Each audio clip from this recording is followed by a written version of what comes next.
Gu learns of grandmother's death after taking half-pipe gold. Livigno, Italy. By taking chances, Eileen Gu is building a sport. She's winning medals.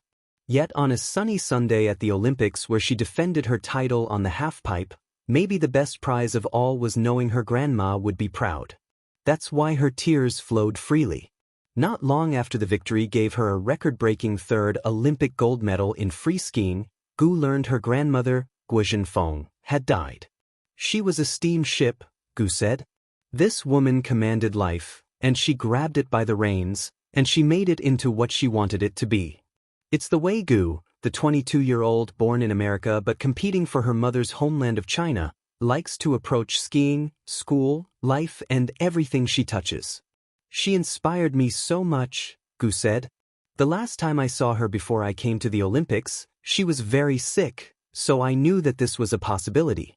I didn't probably say that I was going to win, but I did promise her that I was going to be brave. She's been brave. Gu knows she has naysayers and knows what to say to them.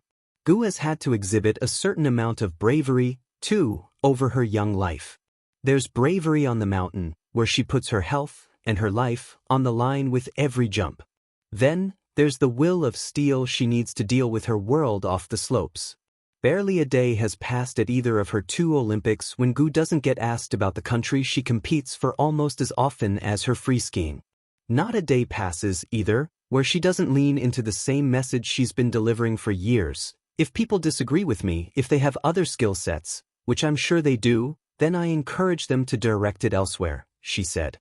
To make the world better in their own way. At her post-victory news conference, the well-spoken Stanford student handled all the questions about geopolitics, her brain power, the future of skiing head-on, but always bringing the conversation back to the reason she has captivated an audience in a sport that doesn't always do that. The difficulty of competing in 3 events, making finals in 3 events, she said. I had to compete 6 times. I kind of liken it to a marathon, with the pace of a 100-meter dash. I took a big risk in trusting myself, and I'm glad that I did.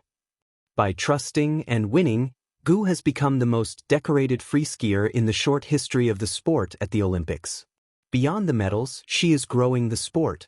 She cited a Chinese government study saying more than 300 million people in China have tried snow sports for the first time since she captured her 3 medals there at the last Olympics. There are girls in China whose lives are going to be touched by the beautiful and wonderful power of sport, Gu said. That, in and of itself, is absolutely measured impact that I think I had always wanted. A life after skiing focused on global beneficial impact. Asked what her life after skiing might entail, Gu stayed with the broad theme of global beneficial impact, but said her pillars right now remain skiing, sports and fashion. She'll be at a fashion show in Milan this week. Things could change down the road. I think it's more assessing your individual skill set and trying to say, okay, what is the way that I can as a person do the most good in the world? Gu said, right now I'm young. I'm energetic. Competitors catching up? She'll need it. The example she has set for skiing has made this a better sport. 4 years ago, when Gu closed out those Olympics with a gold on the halfpipe, there was a tinge of resignation among the other skiers. A machine, Canada's runner-up Cassie Sharp said back then. And American Carly Margulies agreed that Gu was skiing at a level that's pretty unattainable for a lot of us. Now, there's a sense they're catching up. Britain's bronze medalist Zoe Atkin actually jumped higher out of the halfpipe than Gu. China's Li Fenghui finished second, and had she tried 6 tricks instead of 5, who knows what might have happened. She's a great skier, and she raises the level for everyone else, said Canada's Amy Fraser, who finished 4th and is the lone skier to beat Gu over the past 4 years. But she's not unbeatable. In a way, that's exactly what Gu wants.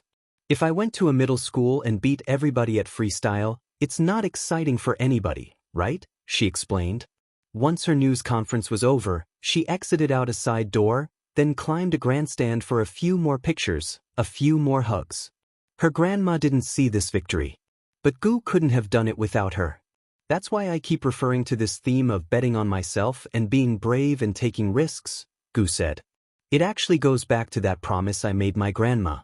I'm really happy that I was able to uphold that and hopefully do her proud. Copyright 2026 The Washington Times, LLC. The roar came in waves. It rose from the halfpipe like wind in a canyon, curling over the white walls of snow, lifting the flags, shaking the metal scaffolding, and carrying her name in 100 accents. Under the lights of the Beijing night, the pipe gleamed like polished bone. The scoreboard still flashed her score, unmistakable, untouchable. At 18, Eileen Gu stood at the bottom of the halfpipe with her skis crossed over one shoulder, breath rising in silver clouds. She felt the ache in her thighs, the bright sting in her lungs, the aftershock of flight still humming in her ribs. A run like that lived in the body even after the body stopped moving. She had known midair that it was enough. The last trick, clean, high, impossibly calm, had stitched the run together like a final note held just long enough to make the crowd gasp before they remembered to cheer. When her skis kissed the snow and she skied out steady, a small smile had tugged at her mouth. Not relief. Not surprise. Recognition. She had done exactly what she meant to do. Reporters surged toward her with microphones and questions. Flashbulbs blinked. A flag was draped over her shoulders. Its red rippled against the snow, a slash of warmth in a world of white.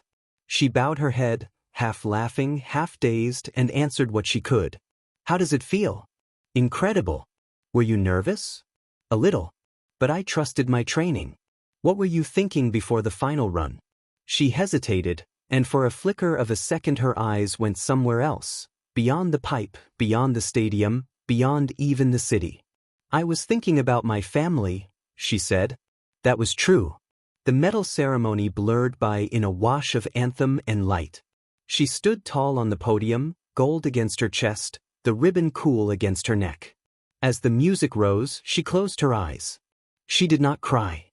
She felt the weight of it, years of early mornings, of bruised hips and iced ankles, of homework on airplanes and physics textbooks tucked between ski boots. She felt the hands that had steadied her skis when she was small. The voice that had said again and again, if you fall, you get up. Falling is part of flying. When the anthem ended, the crowd thundered again. She stepped down into a forest of cameras. Back in the athlete's lounge, she finally escaped the frenzy. The room hummed with low conversation and the soft whir of heaters. She set her skis in the rack and lowered herself onto a bench. Her phone, left in her bag during competition, blinked with notifications.